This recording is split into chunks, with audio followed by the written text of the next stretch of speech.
Thank you for auditing Professor Sky's Record Review, the always positive new music review show hosted by a French professor who once a year, at least once a year, does a video dedicated to the Yugoslavian singer George Balašević.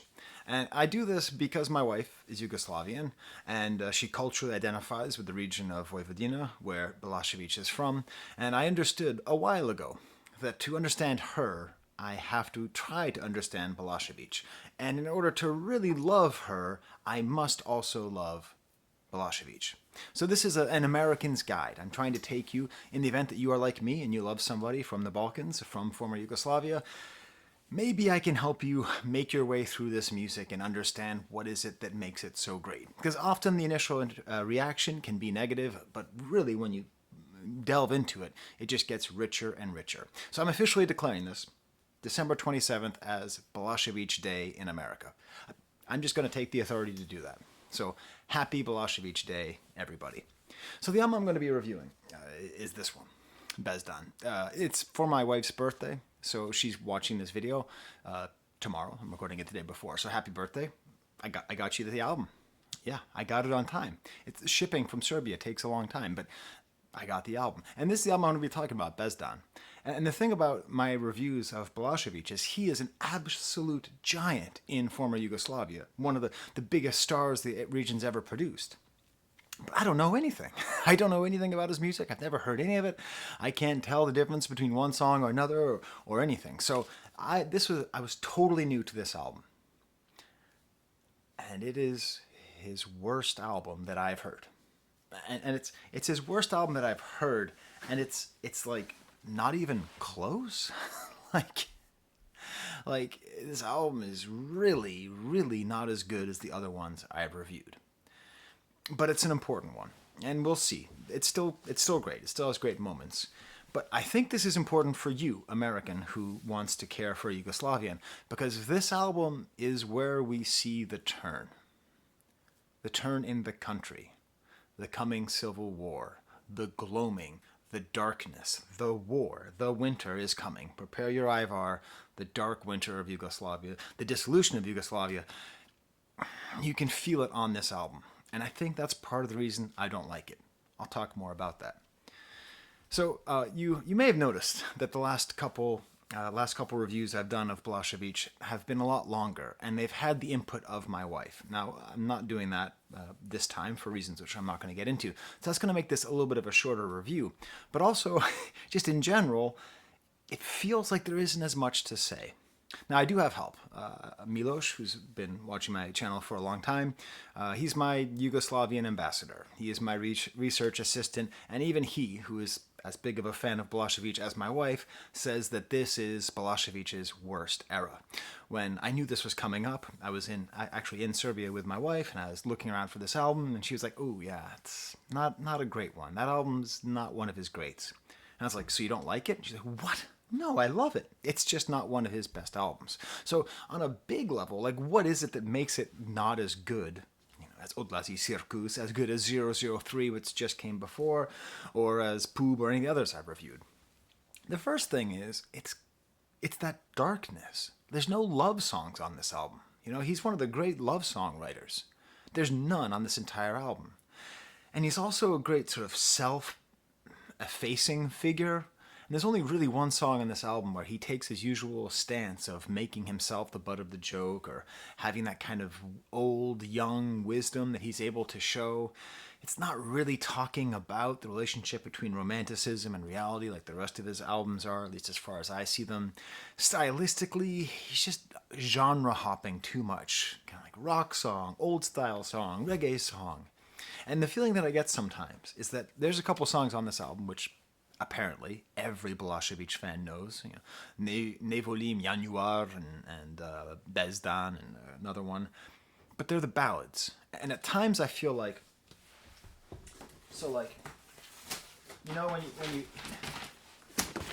when you're shipped a box, like I was shipped this box with those albums in it, it's like sometimes people put little styrofoam packing peanuts in the box just to protect the valuable contents.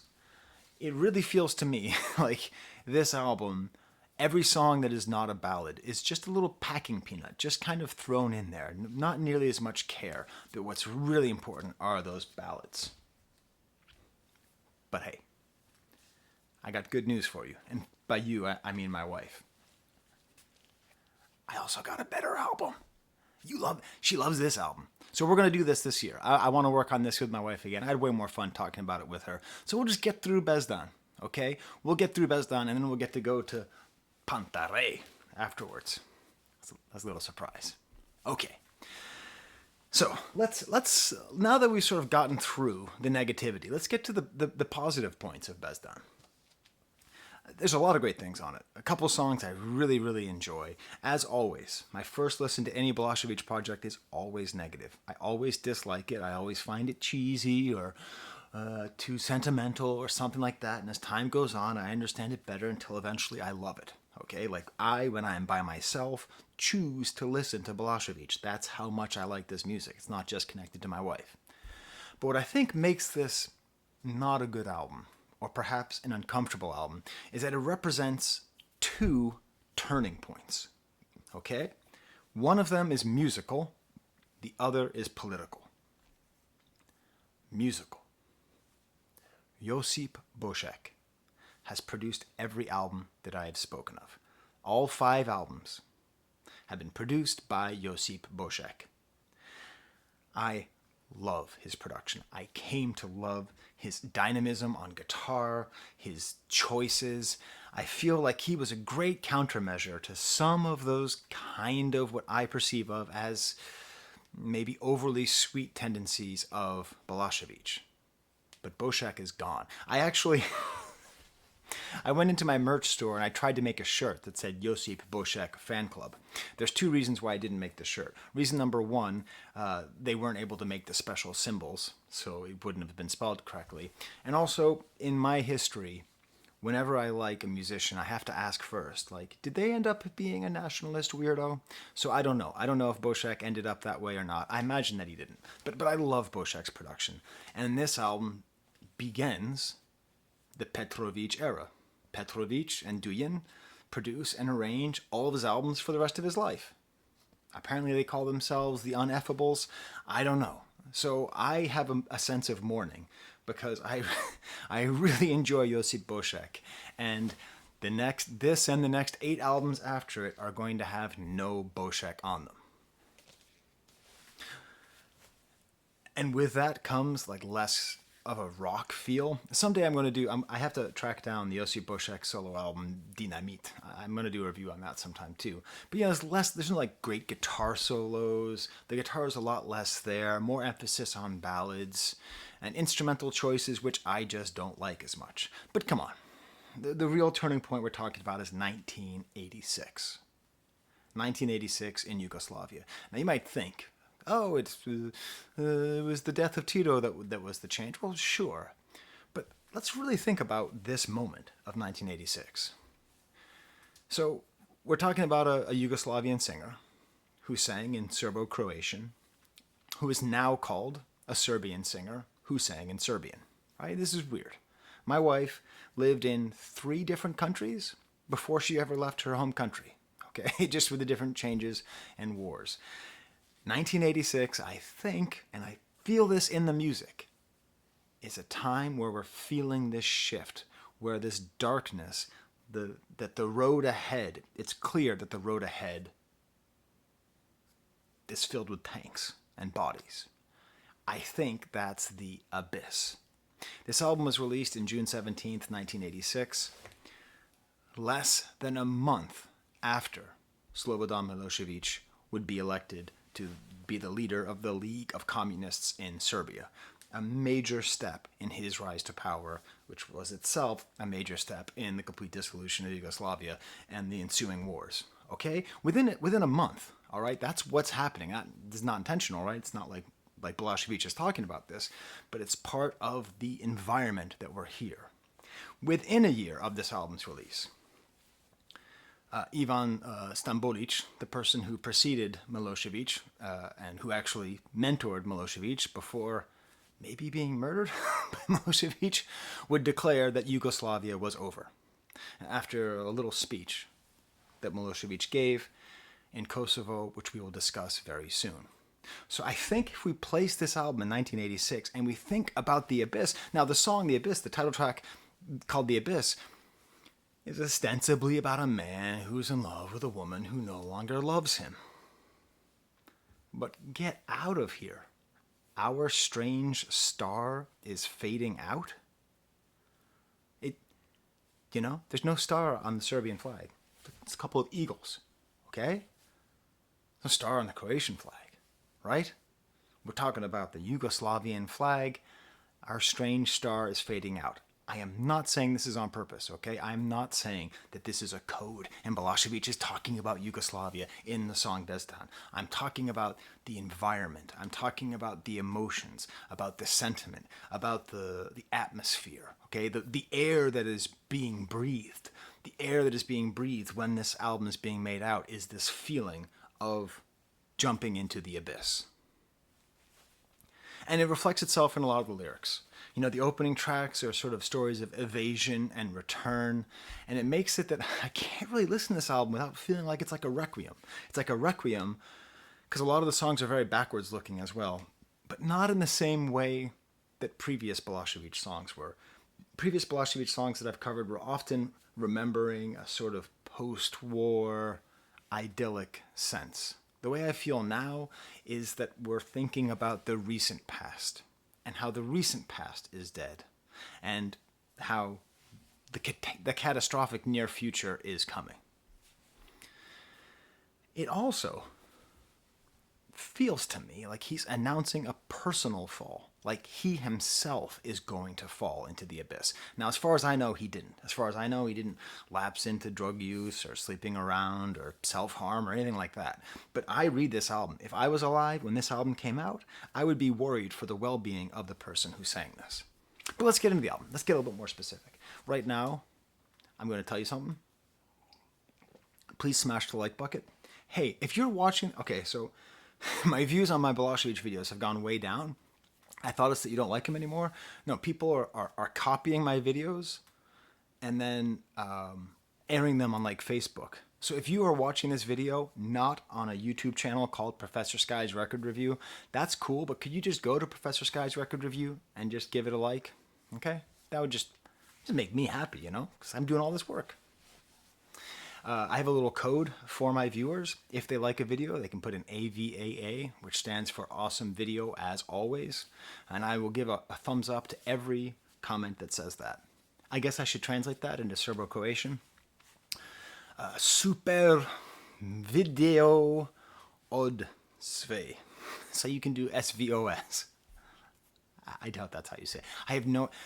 Serbo-Croatian prepositions are very difficult. Okay, so let's go to the first track, okay? Just to kind of place us. First track in this album. Sve je Otislo u Honduras. All gone to Honduras. Now, this is the kind of song that I come to like. I first hear it and it's kind of cheesy and overwhelming. It sort of has like an opening that sounds like a game show, and then it becomes a sort of like fake reggae style. But, the fake reggae is echoing the themes, I think, of Honduras as kind of a tropical location. Cute little keyboard solo. It's a fun song. It's a fun song and a very not fun album. It ends with these weird sort of wah, wah, wah, wah, wah, la, la, la, la sounds at the end. There's great bass work. And this feels like a party song. It's the only song on the album that really feels like a party to me. But the party ends when we really think about what the hell does it mean? What does Honduras mean? Did you know Honduras means something? It's not just a country. No. Honduras, in Spanish, means depths,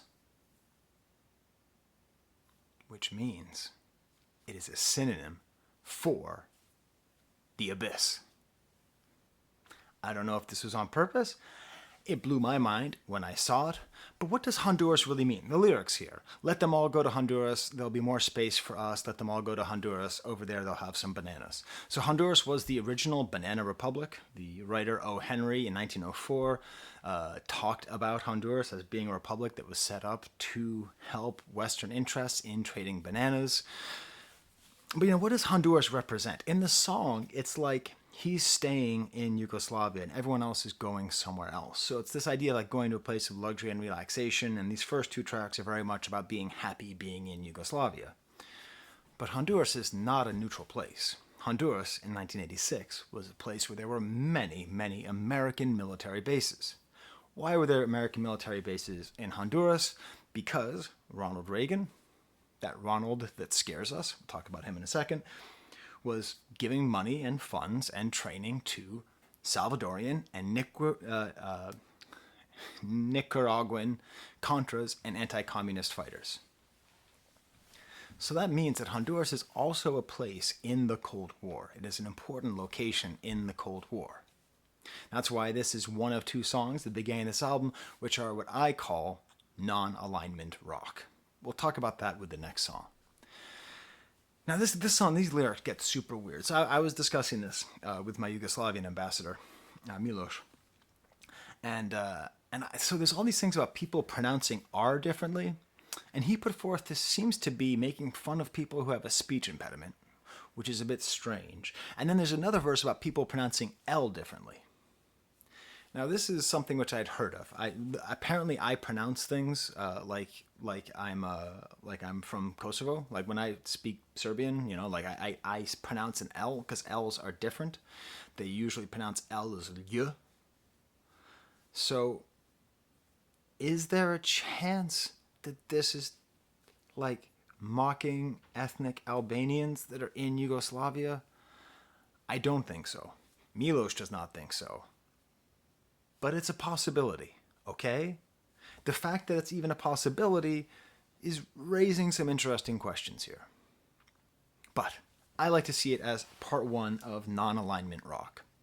If you don't know, the group of non-aligned countries formed in 1961. Yugoslavia was a founding member, and it meant in this great Cold War between the forces of capitalism and the forces of communism, between the pole of Russia and the pole of America, we choose nothing. We choose not that. And it's a point of political pride, as it should be for the Yugoslavian people, which can be heard in the song Virovitica. Virovitica? You can correct me in the comments. And this is another example of where the content is representing the form and the form is representing the content. So it sounds like a kind of 80s bubblegum commercial. Like it sounds like an American bubblegum commercial song. It really does. I love all the little breaks in the melody. I like the song. So this is the song I heard the first time. I'm like, I don't really like this. But eventually I came to like it. What's most important is, while we're in this song, while we're in this album, which is a lot about the abyss that's facing the country, this in general atmosphere of impending doom, this correctly observed atmosphere of impending doom, we're still holding on to what made Yugoslavia great, which part of what made it great was its non-alignment. And so he takes turns attacking America and attacking Russia. Like he talks about going to America, but he doesn't want to get whacked by some dude for $1. I have no such nerves. I have a big phobia from those drug lords and those black cats. Maybe the stories trick me, but I'd rather stay here. Here he's sort of poking fun at himself because he's recognizing that he just has a stereotyped image of America. But it's important because the next verse is all about, I'd like to be in that Soviet Union, like in some cage, but I have no nerves. And he talks about Siberia and about not wanting to go to Russia either. So he's stuck in this place in between those two. America is lovely, beautiful, even as Paja Patak, known as Donald Duck, lives there. I guess that's what Donald Duck is called in Serbo-Croatian, Paja Patak. Wouldn't it be Patka? Doesn't Patka mean duck and penis? I don't know. But not everyone is like Donald. I'm frightened by that Ronald. That one is troublesome. And then later he talks about how Siberia is cold. So he's able to see both of these images and says instead he would rather go to Virovitica, this little tiny city in the middle of Serbia, in the middle of Yugoslavia. I don't even know if it's in Serbia. It's somewhere in Yugoslavia. Someone's walking upstairs. Oh, it's fine. And he would just rather be there. So this is nice. These first two songs end up creating a full picture. He is there in Virovitica while everyone else is in Honduras. Everyone is either fighting in the Cold War, or eating their bananas, or in Russia, or in America, and he's just going to be there. And everything's fun, and everything's sweet and cool, and then we get through the packing peanuts and we finally take out the thing that everyone's waiting for, the big ballad off this album, Ne volim, januar, which will be in 4 days. From the first time I heard this album, I'm like, oh, this is the one that everybody knows. Because at this point, this is my 5th album. Like, I know the big songs. Balašević appears to be able to write heartbreaking, beautiful ballads like that. It seems like he could, I think, or could have, just written an entire, like, 10 albums. Like, every day he could just wake up and write a song like this. He has this ability, just this strength. But what's wild is this back and forth that happens on these albums. And I think most people who know the songs off this album don't know this album because it's not one of his well-known albums. But when you listen to it in sequence, you get the bends. You know, you're going into the abyss, but you're getting the bends from all these pressure changes. You're in this like silly Donald Duck, ba-da-da-da-da, and then we're in this really serious place, just back and forth. I mean, just this morning I was listening to the album. I told my wife that I was going to the gym, but I was actually going to go to my work to record this video. But then it took too long to drive there, so I'm doing it now. I hope she can't hear me. Ruin the surprise. But this morning I was at the gym and I was listening to this album, and just those opening notes, you know, like now that I've heard the song 10 times, like I hear these opening notes and you just want to just listen. You just want to be in this world. He used the word snegu, which is referring to snow. It's one of the words I know in Serbo-Croatian. And, you know, there's a predictable growth to his ballads. You sort of know the way they're going to go, and like the melody is going to be played by the strings, but it's all just so beautiful. And if you look in the comment section of this video and every Balašević video I've ever done, you are going to see people say, this American Patka cannot possibly understand Balašević because he does not understand the words. Balašević's words are so beautiful, he will never understand them. To which I say, you're right. I accept. Until I learn Serbo-Croatian very well, with any level of fluency, even then I still might not really get it if it's not my mother tongue. Okay? I understand that. But still, I can get a little bit of it.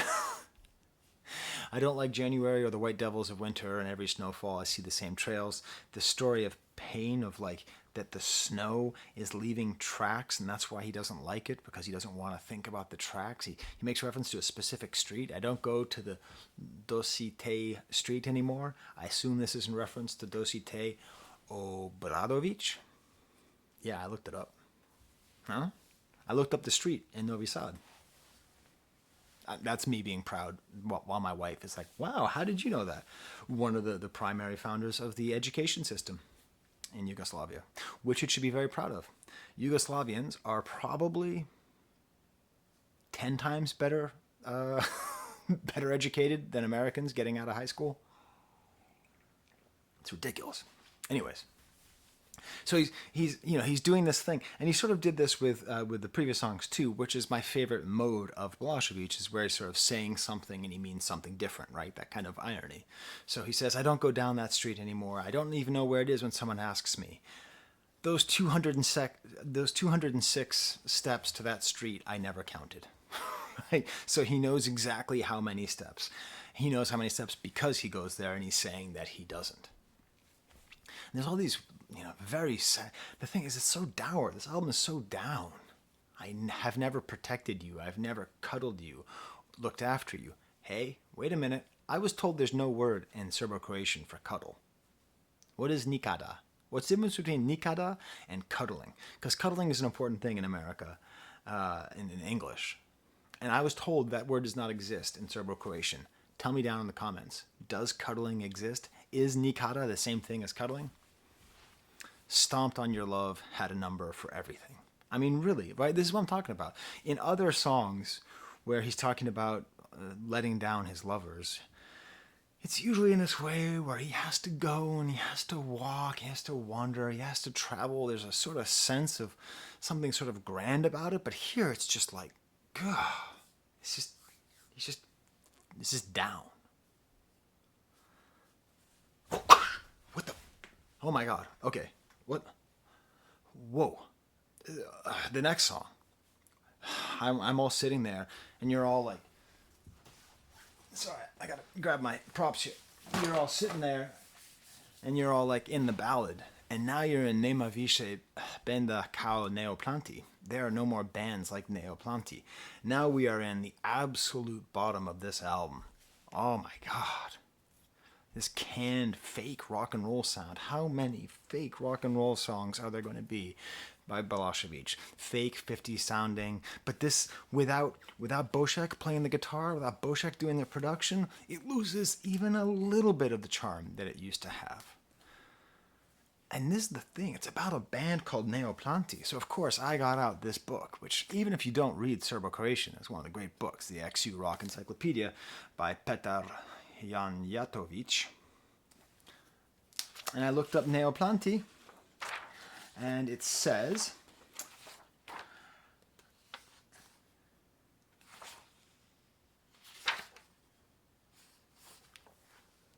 they're not there. They're not there.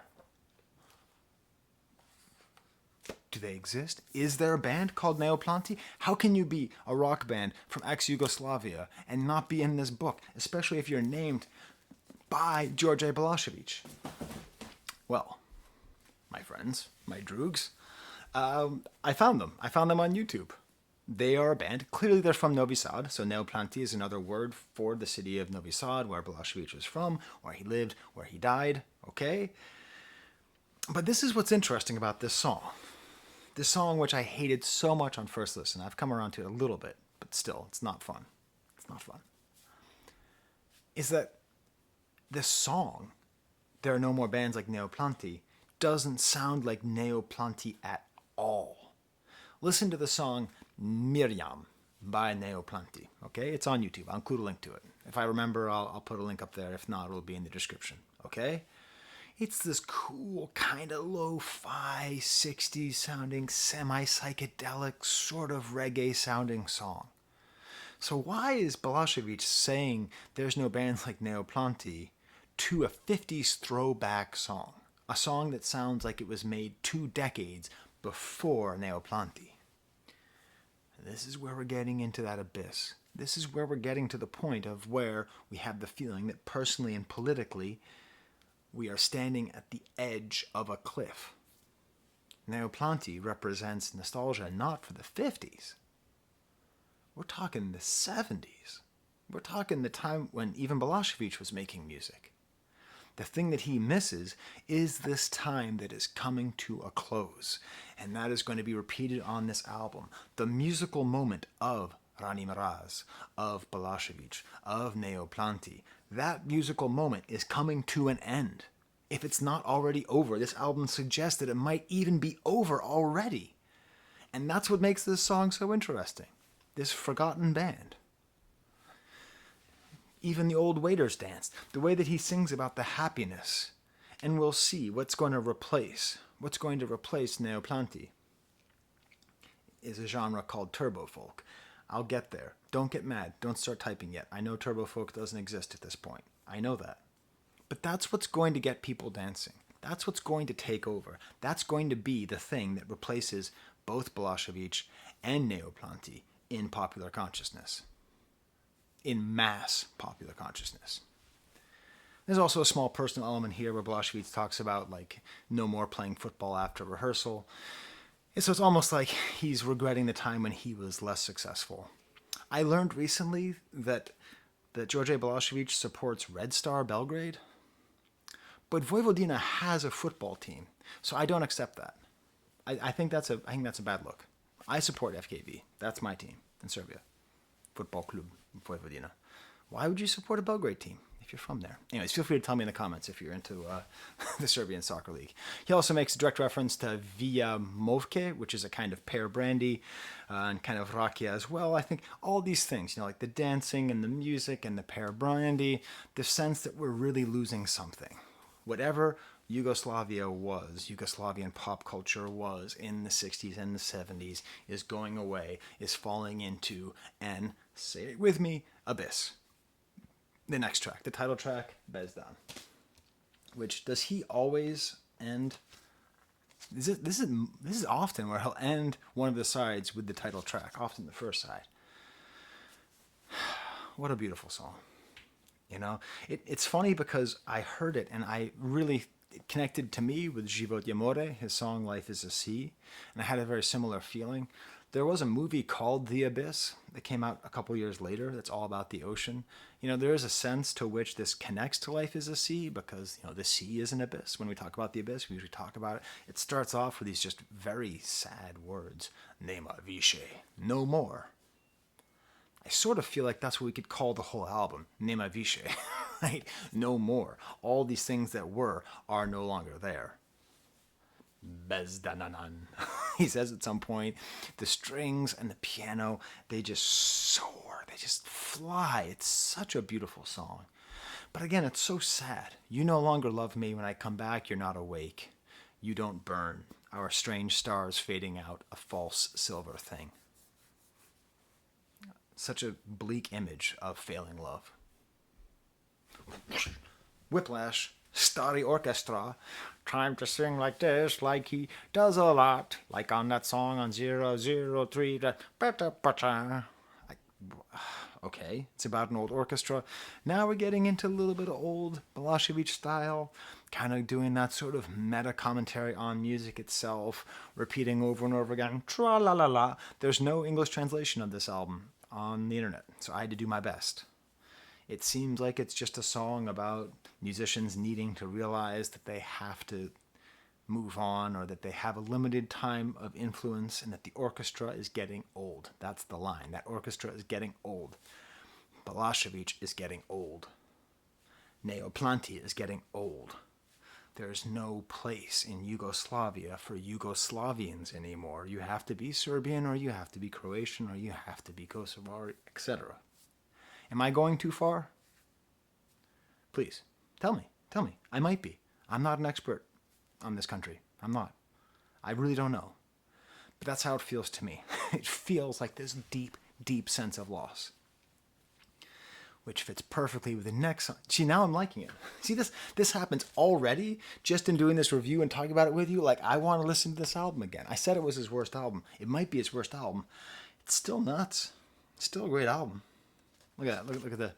Look at the Yugoton, how many dinar it cost. That's pretty cool, isn't it? Buying old records is nice. So Narodnjaci means folk singers, and musically, this has the thing that my wife has played a lot of Balašević for me, most of it from the later phases. And I have a personal thing against the sound of a fretless bass. The kind of do-do-do-do. To me, it doesn't sound good. Here's some fretless bass. I blame Petrović. I think Bocek wouldn't do this, but I just have to get used to it. Very kind of 80s keyboard.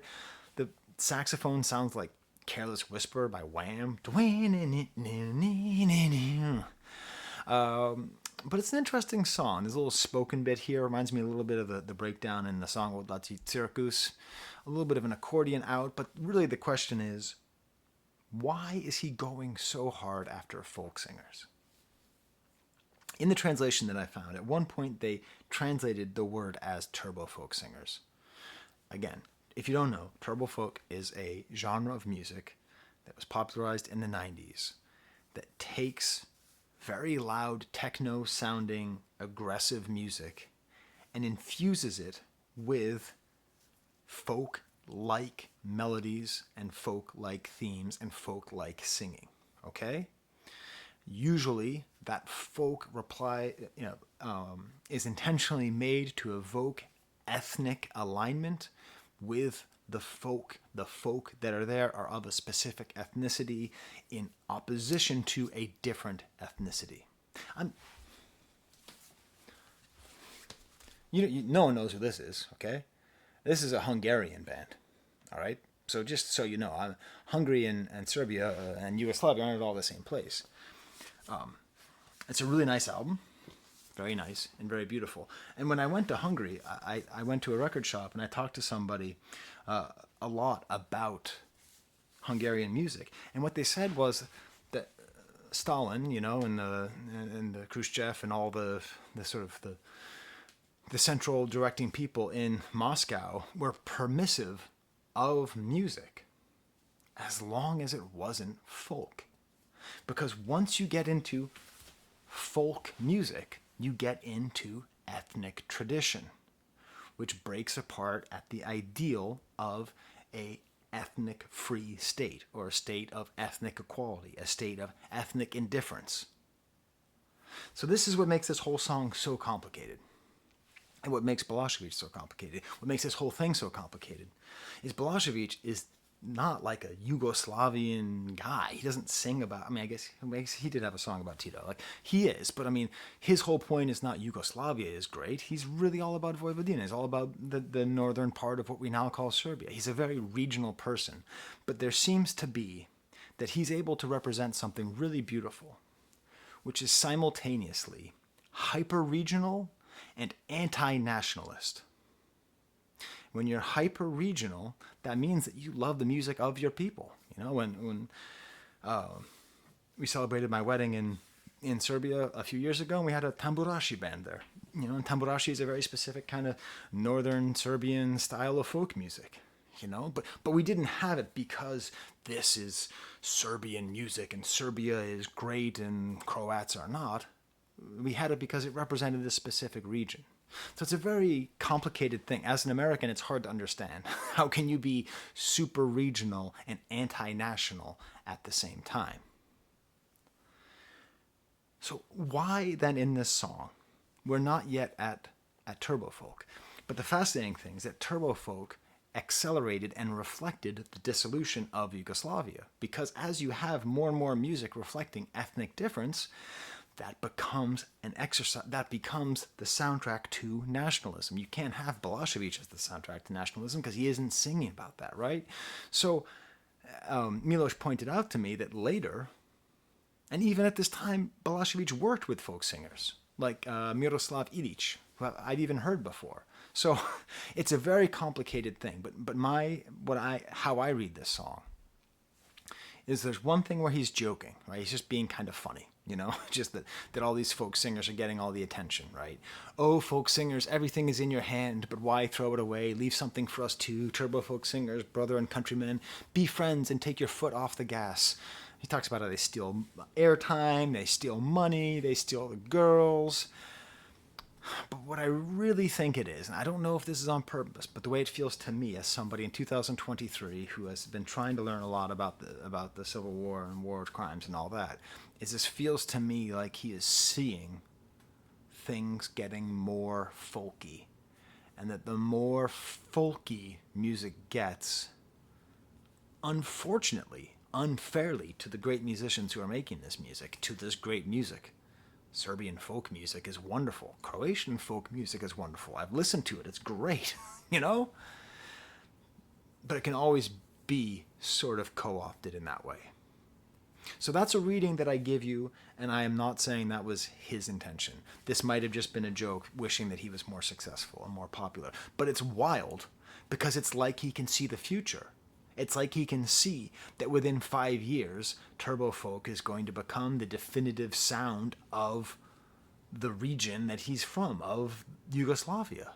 It's like he sees it. Okay. Now, if you know this album, you know anything about history, you know the next song, this is the big one. Ne lomite mi bagrenje. Do not break my locust trees.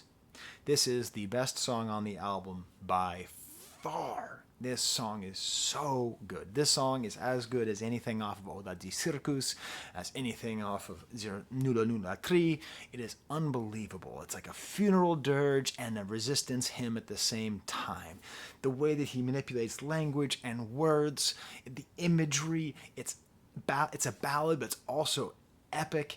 And the problem and the glory of the song is that there's 2 readings of the song which I'm going to give you. There's the universal reading, which is sympathetic and makes me think this is one of the great songs of humanity. The universal reading. And then there's the specific reading, which results in this song becoming a nationalist anthem. Okay, so listen. Right now, I said that, and a lot of people are mad. I understand. I understand. I'm still just an American. I don't know nothing about your pain. I don't know anything, okay? I'm telling you what I am reading, okay? Feel free to tell me in the comments why I'm wrong. I totally accept that these are just my opinions here. But as we'll see, I think this is unintentionally, but unquestionably, a song that promotes Serbian nationalism, which is very strange coming from one of the great figures against nationalism. Okay? It's very strange. It's okay, but let's start with Universal. Okay? Just for fun, I looked up this song. Did you know there's an AI website that does song analysis? They did a pretty good job. Way to go, robots. This is what songtell.com said. Okay, this is the most neutral way to read a song, right? How would artificial intelligence read a song? Overall, it is a poignant song that captures the emotional turmoil caused by a perceived lack of justice and the destruction of personal sanctuaries. It delves into themes of power, corruption, and the resilience of the human spirit in the face of adversity. Through metaphors and vivid imagery, the song evokes a sense of frustration, desperation, and ultimately a call for change. Hey, way to go, robots. That's great. Miloš said it better. This is the way that he phrases it. It's about all the people who struggle and are oppressed due to the higher interests of someone more powerful. It is about the helpless people and their plight. And that's the way that I want to study the song at first. It's someone talking to a judge, and he's speaking double. The person speaking to the judge is speaking double. He's speaking as someone who is pretending to have reverence for the judge, while also it's very clear he does not respect the judge. What makes this song so amazing is a series of tautologies, which are where you have a needless repetition of a word or an idea or a statement. In this case, something like the law is repeated over and over again. And this is kind of an authoritarian thing. Authoritarians use tautologies all the time. Right is right, Borders are borders, like they say these things, and they make an appeal to your sense of common sense. And they know that common sense is always usually underpinned by systems of power and oppression, so they're able to rely on that. And it also happens to make the song just stupid catchy because he keeps on repeating these things. And there's all these great questions about nature. Like, what is the nature of human beings? What is the laws of nature? And a judge's job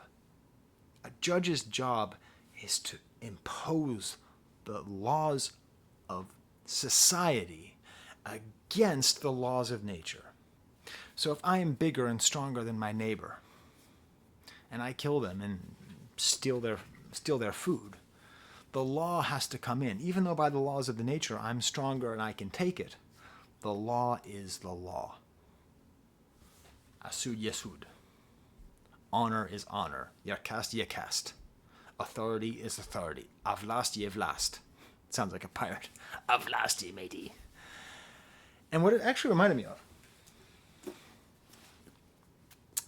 is a fable. In particular, a particular fable by Jean La Fontaine, called Les Animaux Malades de la Peste, the animals sick with the plague. In that story, there's a king, the lion. And the lion says, we have to figure out who's responsible for this terrible plague. I think we need to go around and say what we have all done to have perhaps incited this kind of punishment from God. The lion himself says, I've been terrible. I just eat all the time. I eat a bunch of sheep. I even ate a shepherd. The fox, always very smart, interrupts and says, No, your honor. No, your kingship. You are not at all to blame. There's nothing wrong with eating sheep. They're stupid. We all eat shepherds a little bit, and eventually all of the predators, all of the top of the food chain come in and excuse themselves until finally they ask the donkey, what did you do? And the donkey very, very ashamedly says, well, I was very hungry once, very, very hungry. I could barely even walk, and there was a little bit of grass on the other side, and I took a single bite of grass from someone else's field when I was very, very hungry. the lion, the fox, the bears. Everyone says, you are the reason why this all happened. And they murder him. They execute him on the spot. That is justice. That is the justice that is in this Balašević song and is in here. The theme of that, the moral is justice. According to your power, great or small, the judgments of the court will whiten or blacken your reputation. Essentially meaning justice depends on how much power you have. And that's what I love about the song, is it's very much in the fable mode. He even makes references to animals. Owls are owls and wolves are wolves. Chuk ya chuk, yivuk yivuk. Hey, I thought... My wife told me that sova is how you say owl. Is this one of those things where one of them has ears and one of them doesn't? Tell me in the comments. What's the difference between a chuk and a sova? So there's this constant idea of that, like, of course, people are going to be wolves and owls. But the law is supposed to intervene and protect the helpless. He even goes further, talking about losing his melons to frost. If you've ever been to Vojvodina, there's just lubenica everywhere. There's just... There's so many watermelons. It's like, what the hell is going on? Why are there so many? It's like every street corner has 50 watermelons. Who's buying all these watermelons? And he talks about how they lost the melons to the frost. Ice is ice, but order is order. Aled ye led, ared ye red. It's beautiful. It's this really beautiful image. And it finally breaks down to just don't let them break my locust trees. Because these trees protect his house from the wind, and it's a place where he kissed someone that he loved. And then the second verse turns towards vengeance. A tear is a tear, but a sword is a sword. A plach ye plach, a match ye match. Don't ask what would happen if once again it happened. Don't ask me if I have regrets. Hate is hate, but order is order. Literally translated, one is one and a turn is a turn, implying that he will get revenge. And it ends with this line, O kanite se nie je zve chu davas poromim. Get rid of them, or else I am going to break you. Or I'm going to break them. Very difficult to translate. The idea is this. Don't let them break my locust trees, or I will break them. And this is the problem. This is why the song itself represents a lot of the things I'm talking about on this album, the sense of despair, the sense of the coming war and war crimes, because it starts off as a victim, and it ends with him becoming an aggressor. A defending aggressor, but that's the way wars often happen. You are attacked, you respond, and then you're attacking. I am going to break you. So the political context, for me, I can't escape, because I don't know that much about the dissolution of Yugoslavia. I really don't. Except that I do know that this song was written in direct reference to the mistreatment of ethnic Serbs in Kosovo. There's one thing you need to learn, at least that I learned. And this is true of all world history, but the Yugoslavian conflict in general. There's no good guys. There's not a single good guy. There's not a single good country, a single good people. There were maybe a couple good leaders, but in the end, not really. There's no good guys. There's just different varying levels of bad guys. Some guys were bad, and some guys were bad. But there's no good guys in any of this, right? So even though eventually we would go on and learn about the atrocities committed against the Albanian in Kosovo, it was true that at this time there were some instances of Serbs being persecuted by other ethnic groups, right? That did happen. How much did it happen? That's not a question. Miloš says that the origin of the song was that Balašević was at one of the bigger Belgrade venues. He was working out a commercial deal for a Christmas concert, and right at that time, a delegation of Serbs from Kosovo were there to talk about the government representatives of all the issues they had with their Albanian neighbors and the tensions. And he was really moved, and he wrote about it. So that is what the song was inspired by. Now, if you look up like the history of the Yugoslavian, like even right around the time this album was released, maybe a year before, there was a farmer who like went to the doctor because he had a bottle up his butt, a guy named George Martinovic, and then like he said like he said that he did it on purpose, and then people said that the Albanians did it to him. Like, there's all these little tiny moments and these little tiny events. And to me, I can't hear the song without hearing this in it, even though he is one of the world's greatest anti-nationalist figures there's ever been. This is that complexity. Within a year of that being released. So Milošević was elected to that position a month before this album came out, and then within a year, on April 24th, 1987, he really started his political career in Kosovo, giving a speech. He gives a speech about how Kosovo must remain part of Yugoslavia. I read the entire speech. It's a very well-written speech. He's a very good speechwriter. But outside, when he sees some aggravation happening, he says to the ethnic Serbs that are there, "No one will beat you again." I'm not saying that this is, I don't think Milošević was listening to Balašević. I don't think so. I don't think so at all. I don't think this is intentional. I don't think this is intentional. I'm telling you, I hear it. I cannot help but hear "Niko ne sme da vas bije" and "Jer sve ću da vas polomim," and hear them as similar things. No one will beat you again, and if you keep doing this, I will break you. Okay? Or I will beat you. I spent a long time talking with Miloš about the difference between the words biti and prebiti and lomite and polomiti. Okay, all these words have different meanings. These are not one-to-one equivalents. Okay, I'm just working in translation here. And you can feel free to tell me this in the comments.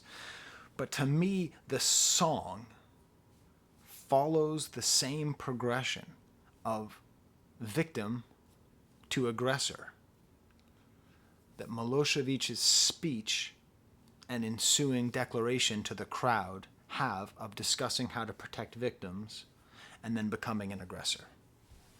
As a final word, Balašević spoke about this a lot. He had to speak about it a lot, right? I mean, what would you do? This is what he said.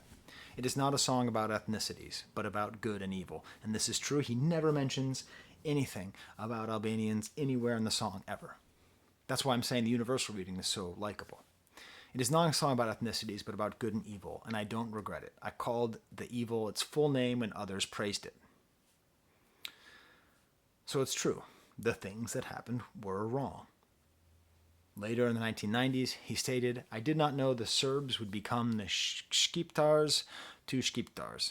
So Shqiptars is a racial slur against Albanians. It's actually what they call themselves, but when it's said in the mouth of a Serbian, it's essentially like the N-word for Albanians. That's what we're simplifying. Feel free to get mad at me in the comments for saying that. That turned around, said Balašević. We are the one who break locust trees now. But I can't take the blame for that. And he can't. Okay, so he was able to see, he was able to see that what happened, what he wrote the song about, was about Albanians breaking the locust trees of Serbs. Within a decade, the Serbs were breaking the locust trees of Albanians, which results in the fact that even though this song is a bummer, because to me it reflects this political move, it remains a beautiful song against evil. It belongs in the same breath as the Fables of La Fontaine for being a morality play and for talking about good and bad and evil and the need to protect the innocent and the need to use the law to protect people against those who would abuse the laws of nature. Okay? Whew. Complicated. Complicated stuff. Fortunately, the other good song on the album is the final track, Slow Motion. Oh my God, thank you. Thank you, thank you. Thank you, Balašević. I can't do another political song, okay? This is a return to the old style. This is why this album is so great. It's a pivot album. It's fun, it's goofy, it's got a simple little oompa beat with Spanish guitars, it's a little waltz. I really enjoy it. And what's coming back is this old self-effacing style. What I love about him and his perspective is ever since he was a young man, he was an old man. He displays the wisdom of age and the folly of youth by exhibiting the folly of age and the wisdom of youth. Okay? It's very complicated, but I'm going to say it again. He displays the wisdom of age and the folly of youth by describing the wisdom of youth and the folly of age. That's what he's able to do. Life is an old son of a bitch. I argue with him all the time. Life is a tattered Hollywood movie. We were all a little dramatic, a little silent or loud in that spectacle. Some are born for masks, some are background actors. I'm a positively negative guy, and like everyone from old school, I do it all in slow motion. And this feels to me almost like this last moment, like this last callback to an older style of Balašević music, to a time where things were moving slower and things were easier. But still, it's a bummer. The last tracks, the last words. From Murder Morava, let everyone forget me, if I even mean anything to anyone. Terrible advice come to me from every edge of mind, but I would like to live in my own way. He has this feeling of just everything disappearing and losing everything and being totally forgotten while he moves in slow motion. Whew. All right. Should I be psyched for this one, right? This one's super good, right? You want to see what else I got her? This my least favorite band that I've heard that she's ever played for me is this one, and I'm also going to review this album this year. So this is also your gift, honey. It's a good album. Oh, so nice. Tell me what you think about Bielo Dugme in the comment section. The final nice little sweet word is normally, I will play a song from this for her as a gift to her. Maybe I'll figure out how to play slow motion, but at the end of the song, it was like da da da da da da da da da da da da da. And our baby, who's a little over 1 year old, she calls her sister Dada, which is what you call a sister in Serbo-Croatian. So our little baby and I were listening to Balašević together, and she's like da da da da da, like she was singing along to the song. So I think that's how I'd like to remember this album and this time. All right, until next time, there's the camera.